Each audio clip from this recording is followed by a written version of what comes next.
Welcome everyone to another episode of Slasher Scotty. I am your host, Scotty McCoy, and boy, do I have a surprise for all of you. I have on Zoom with me right now, Angela Rosa. That's how you pronounce it, right?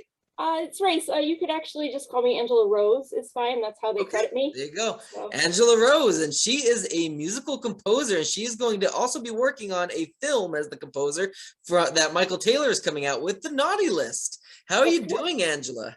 I'm good. How are you? I am doing great. I'm so glad that we can make this happen. I know you first reached out to me. You're like, well, do you interview musical talent? Yep. I'm like, yes, I do. So why not have you on? Yeah, let's do it. Let's make it happen. So the first question I got for you is, how did you get your start into being a musical composer? Oh, goodness. Do you want the long story, or do you just want like from when I started doing movies? Whatever you want to tell. I've been writing music since I was 18. So that's a lot of years. Right. And then Michael and I actually used to work together, just doing like other stuff. And when he started making films, I approached him much the same way. I was like, hey, I make music. So he's like, give me some samples. So I made him some samples and he really liked it. And nice.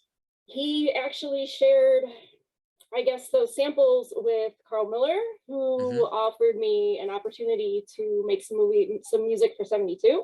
Yep. And from there, Mike and I worked on Alone together. I scored that entire short film. Nice. And from there, Matt Anderson actually reached out during the live when they were announcing the Naughty List as well. To send him some work as well. So nice. So if that happens, I mean, I'll be in a project that you're doing, of course, 72. That's Gravestone Films production film. And then on top of that, you'll be doing you could possibly be doing Heavy Duty Man. Who knows? I'm in that as well. I'm HD Mac, so we'll see. I haven't been approached for Heavy Duty Man yet, but you never know. You never know. That would be awesome to have you on board. Maybe I could put a word in for Matt and see what I can do. Yeah, you never know. That would be fun. So I kind of started into getting into films with the horror. And then Matt approached me about a non-horror that isn't anything in stone yet. We just had some exchanges that we just talked about, and we hit it off very well. So I hope to work with him in the future as well. That's awesome. Yeah, Matt's a great guy. Like I said, I met him. I knew him for quite a while now, but I met him for the first time when I was filming the trailer for Heavy Duty Man, and he's a great guy and very funny, very talented as well. Very good director, very good cinematographer. He's very good at what he does. So I would love to see you get involved with him at some point and see you do some work with him. That'd be actually really cool. That'd be fun. I'd really enjoy it. Yeah, so go ahead. No, I'm working on another solo project. I'm putting out just a 6 or 7 song album that I'm producing, co-producing with Will Geronimo. He's a drummer friend of mine that we were in a band together. Nice. And so we're putting out some stuff that I've written. It's about six songs. We're still kind of putting it together, but the lead single will hopefully be on its way out here in the next couple of weeks. So awesome. So as we mentioned, you are friends with Michael Taylor, and we mentioned that you are working on the Naughty List with him. So you kind of mentioned how you started doing films with Michael Taylor, but how did you first meet him and get in contact with him? Mike and I used to work together for a work at home company. Okay. And we used to do, for obvious reasons, I can't say like which company and what account we were working on. Yeah. But we used to work together. We were on a team together doing like social media, like responses for this business. And there's like 3 or 4 of us that just stayed friends after we all left. Nice. And so we've been friends now since, I guess that was about 2016, 2017, something like that. Nice. That's awesome. Yeah. So, did he approach you, I guess, to be involved with the Naughty List? Well, because of the work that we've done together, he kind of was like, you're doing this, right? And I'm like, yeah. Nice. That's awesome. I wouldn't expect any less. Like, I did an end credits sample for him for a movie that has kind of been shelved at the moment, but we also did a trailer together for the same movie. And he really liked what I produced for him for both of those things. And so we started talking about other things like Alone, which came out in August. Yep. And then from there, we started talking about the naughty list. Now there's going to be, it's not just me working on music solely. There are other contributors. I think DJ Patton is contributing as well. Nice. But I guess I haven't really started kind of putting together how I'm going to do that yet, because I've got a couple other things coming out first. Right. But I've got an idea based on what Mike has already kind of, what we've bounced off each other. I've kind of got an idea of where we're going to go. So speaking about that, you said that you like to that you haven't started putting the pieces together. What do you have to do to make a musical composition for a film? Like, what is the process?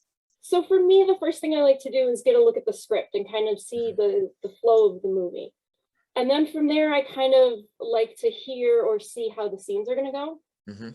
Like when we did Alone, I didn't get a script. I waited until he and Amanda finished filming. And then he gave me the whole project. And as I was watching it, I was hearing things. Like I was hearing percussion. I was hearing that underlying boom, boom, boom, boom, boom that I wrote into the movie. And then I'll hear other parts. Like I'll hear like a strings, or I'll hear like piano. And then when I actually gave the first draft to Mike, he's like, can we put the strings here, and can we do this, and can we do that? And I'm like, oh yeah, I can chop it up and do it however you want to. Right. Yeah, I saw Alone. It's a really good short film, and the score was actually really amazing. That really caught me with it. I really enjoyed it. The film itself, it was a very good short film. Like it really was. Because you think, I forget how long it was. It wasn't that long at all. No, it was about 8.5 minutes. About 8.5 minutes. And if you look at, if you hear a movie like, oh, this movie's 8.5 minutes, you got to see it. You're thinking, how much can you get done in 8.5 minutes? But he did a freaking phenomenal job. Amanda did amazing acting in it. It was well put together. Like some of the shots he did was freaking phenomenal. The cinematography was amazing. Absolutely. I enjoyed it. And I got to watch it like 100 times before it even came out. And then I just remember Amanda's acting actually inspired me to write a full piece, because I did a small thing at the end for the end credits for that was separate from the film. And I've been trying to turn that into a full piece with words and everything inspired by something I just saw in her acting. I couldn't describe it to really anybody. I was trying to describe it to Mike, but I couldn't really. But the best I had for him was I saw something in her eyes. Right. That inspired that end credits, this couple of chords. And I'm still working on turning that into something bigger, because I do want to I want to use that down the line. Nice. Yeah, I think you should. It was really good. I really enjoyed it. Of course. It was fun to work on. Yeah, I bet. I mean, that movie itself is fun to watch. I mean, you can only imagine, working on the musical side of things and acting in it and directing it and writing it and, filming it and all that. It's really a good movie. It's definitely a good short. And that's what makes me so excited for the naughty list. If he did that with an 8.5 minute film, a short film, can you imagine what he's going to be able to do with, another short film that's going to be at least, an hour at the most, I would assume. Like I can only imagine, and I'm really excited about that. I'm excited too. I like the idea. Like at first I wasn't. This is gonna be like a horrible thing to say, but like I wasn't always a horror fan. I've only recently started getting into like horror. I've actually been watching American Horror Story. Nice. And one of my favorite things to hear is their opening credits. How they have that. Whoop, whoop, whoop. Yep. I really love that. Like, I love that sound. I interviewed Naomi Grossman, who played Pepper in American Horror Story. I had her on my show, and she was so amazing, a nice lady. What was I gonna say? Crap, what I was gonna say now, but she's an amazing person, and I forgot the one piece that I was gonna say, but I do know what you're talking about that intro, and that is a very, very good score. I really enjoy that. Very well done. That's it's up there with one of my favorite intros of all time. Yeah, absolutely. So what is the hardest part about being a musical composer, and what is the easiest part of being one? The hardest part is been, getting out there. I'm not someone who ever necessarily wanted to be like famous or well known. I've always just wanted to make the music and let it speak for itself. Right. The easiest part for me is hearing what I want. I've never really been able to describe it, but I can hear a whole orchestra in my head. Nice.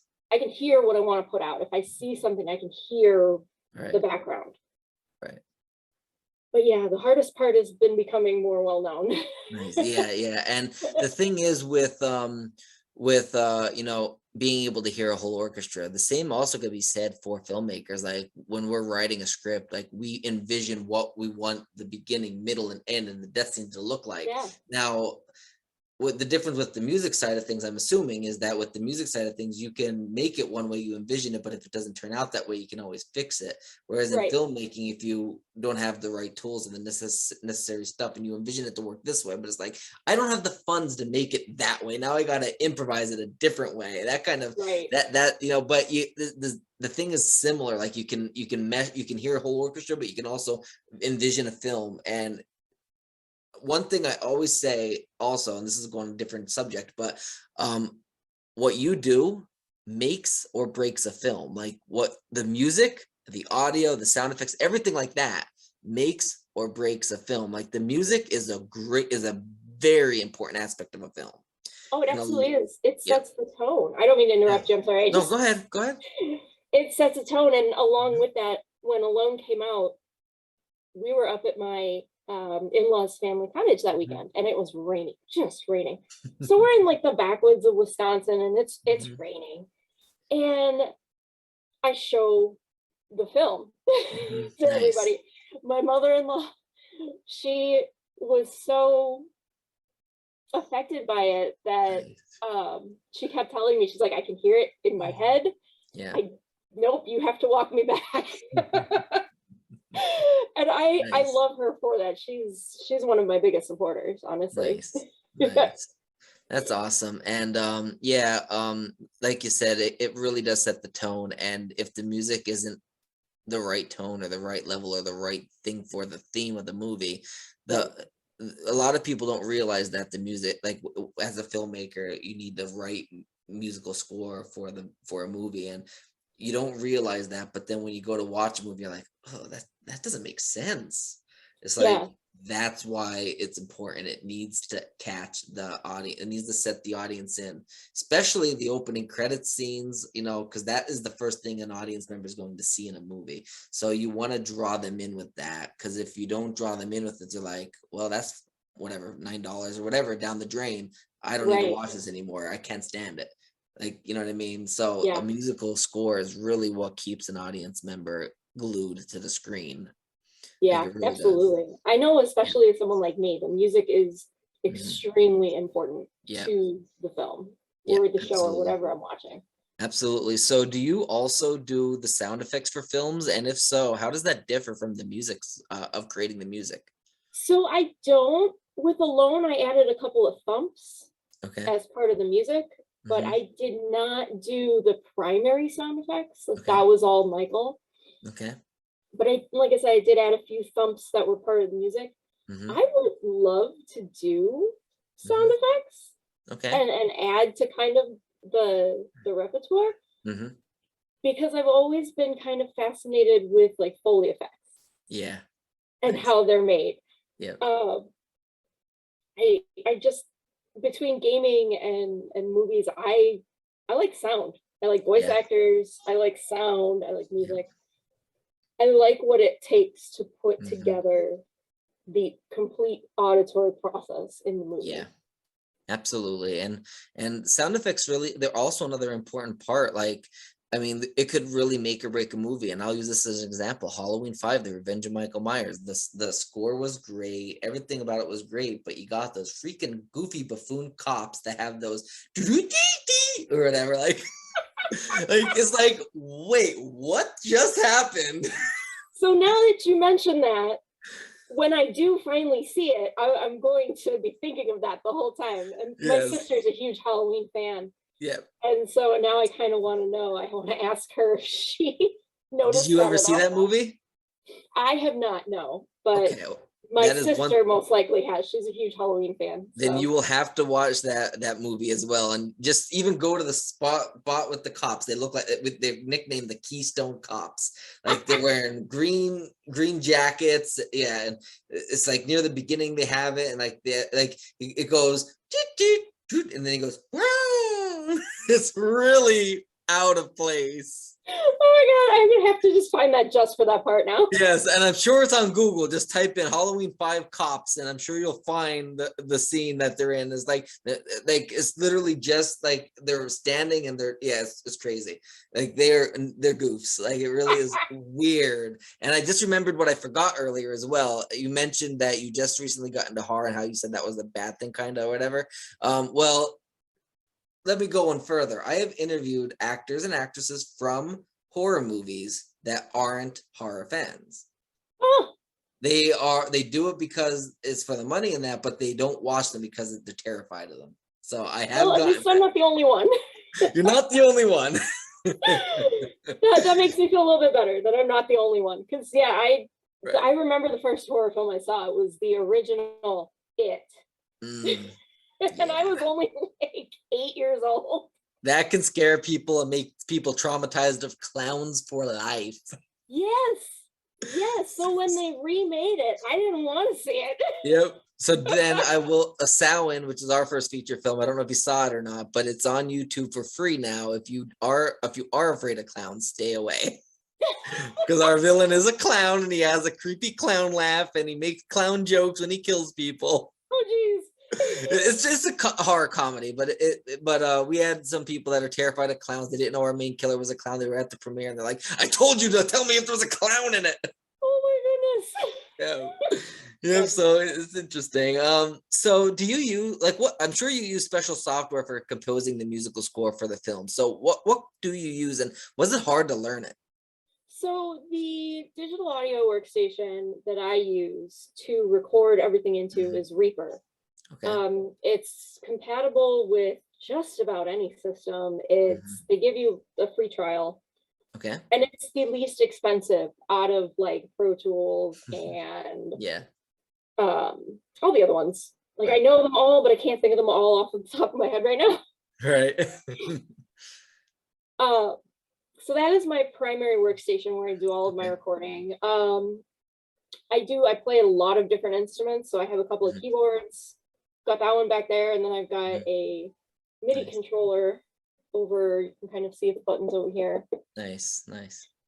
And I just, for the instruments, I have a 2-channel audio interface that everything gets kind of plugged into, and then that gets plugged into the computer, and that brings the sound into the computer.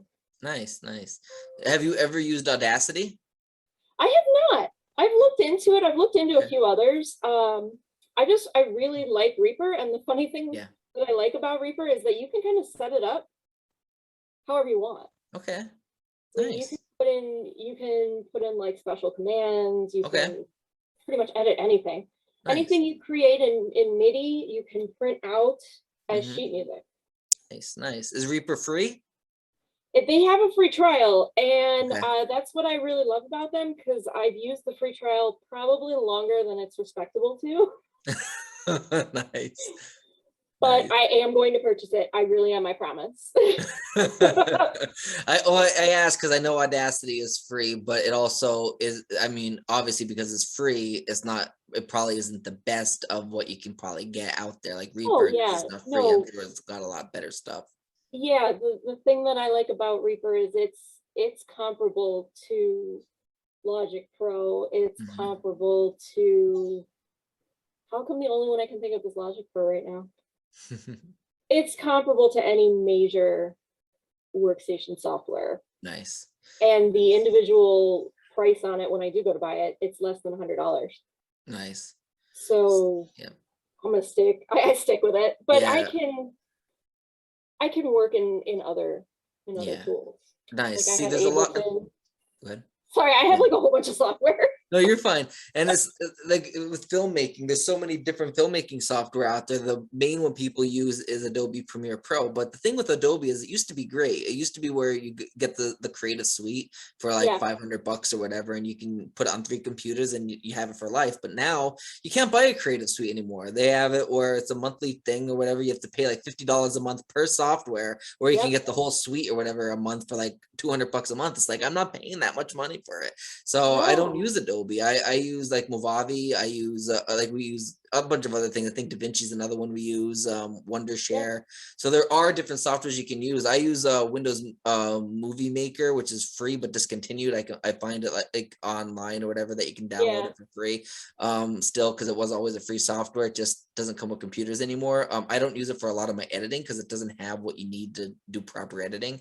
I mostly do it for like smaller videos that I don't need to overlap audio, because in that case, if you have to overlap audio over another audio, you have to like save it with the first audio and then reopen it up, open that video that you saved and add new audio over on top of that, and it's really annoying. Like with I like Movavi. I use that frequently, and that is a lot better because it lets you overlap audio onto audio onto audio onto audio and video onto video onto video, and it has it has like I to edit this up, I'll use Movavi because, and then like because with the free I don't have free Zoom anymore, but I have it where I turned it off where our nameplates won't go on. Because I like to add in our own nameplates, because not everybody uses the real name, and I like to use whatever name they use, like if it's their stage name or whatever. And I like to have it in a key like a typewriting type of font, so it'll, as I'm doing the intro, it'll spell out your name individually. So I do that because like for example, I don't know if somebody has like a stage name and but their Zoom name shows their real name, but they use a stage name. So like yours says Angela Rosa. I'm gonna put Angela Rose because that is what your stage name is, and that's what you go by. And I would rather do that than actually have the nameplates on. Now with the free Zoom, it automatically went off. You can turn it on or off. I pay now because we do another podcast titled To the Movies, which allows us to like where there's more than 2 people on. There's me and 2 co-hosts, and then there's also a guest co-host every now and again. And with Zoom, you only get 40 minutes with more than 2 people in the room, and our podcast is at least 2.5 hours. So so I can't keep stopping at 40 minutes, saving it, and then restarting it again. Like it's just too much. So Zoom isn't that much money. It's like $100 and some a year or 15 a month, I think. So I just pay 15 a month for right now, even though I'd probably save paying for the year.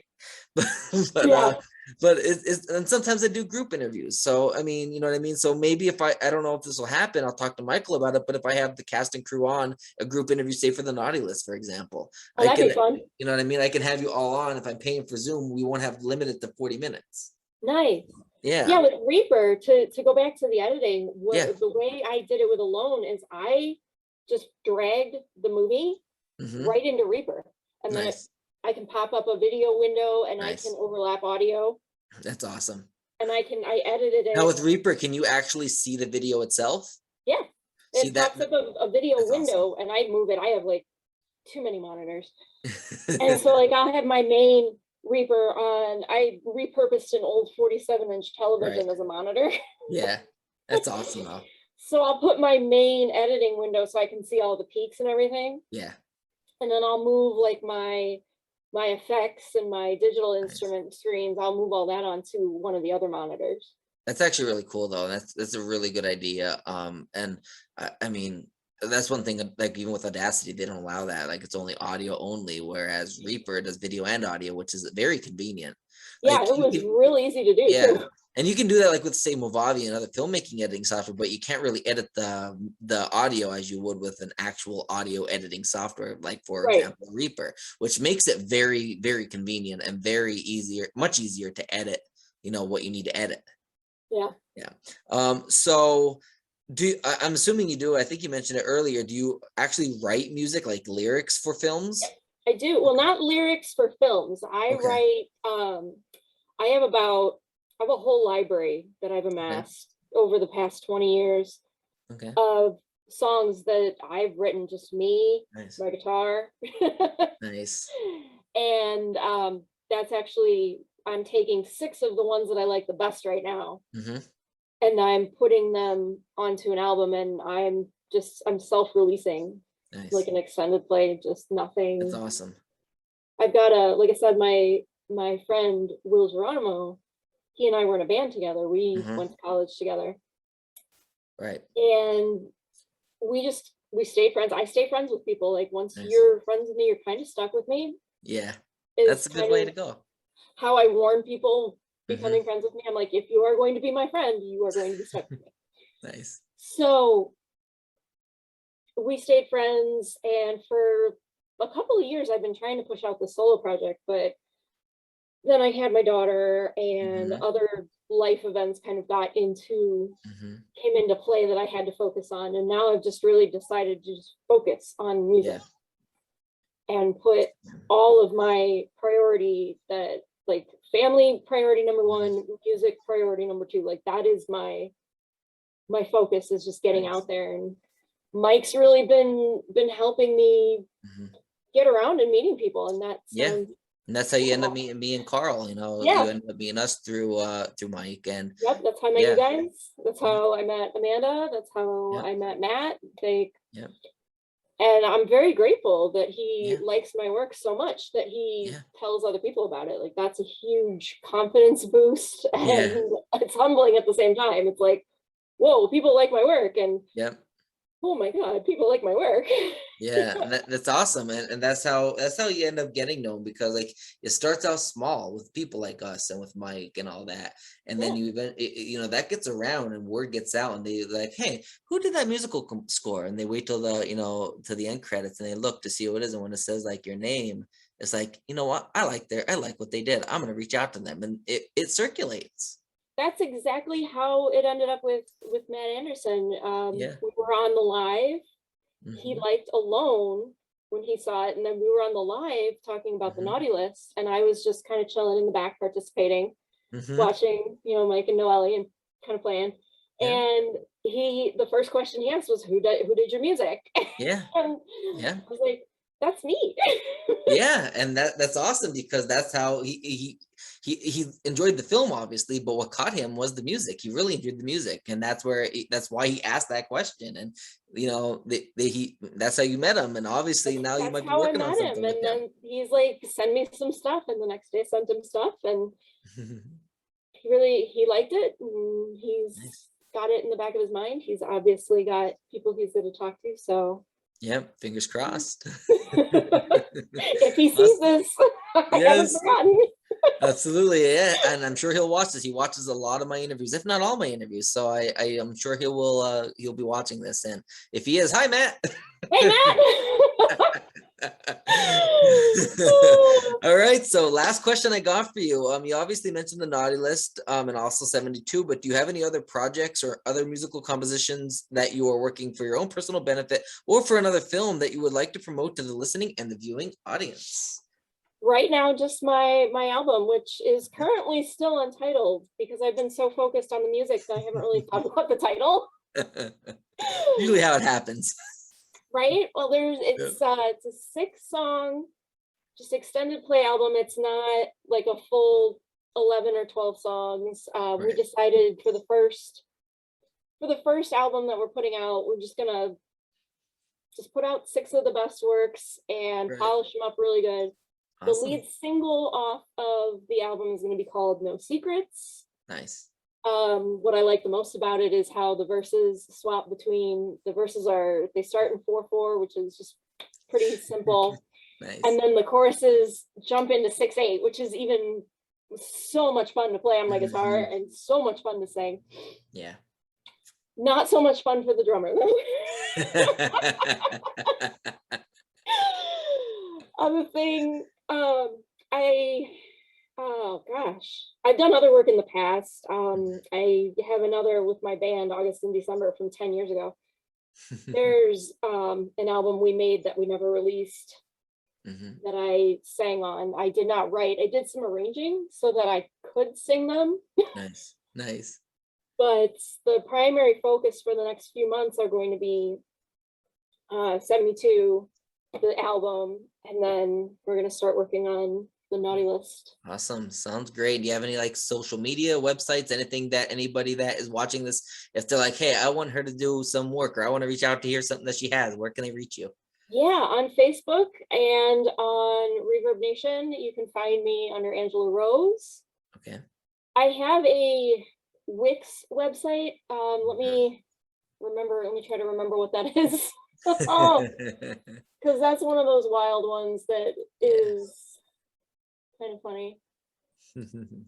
So the Wix website, which has 3 demos of songs that are going to be on this album, is Angela Rose 0402.wixsite, WIXSITE.com.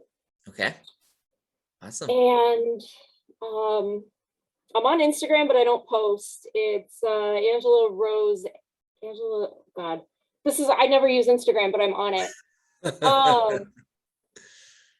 I'll have to get back to you on my Instagram, but Facebook is the primary way right now on Angela Rose. Awesome. Well, thank you so much, Angela, for joining me.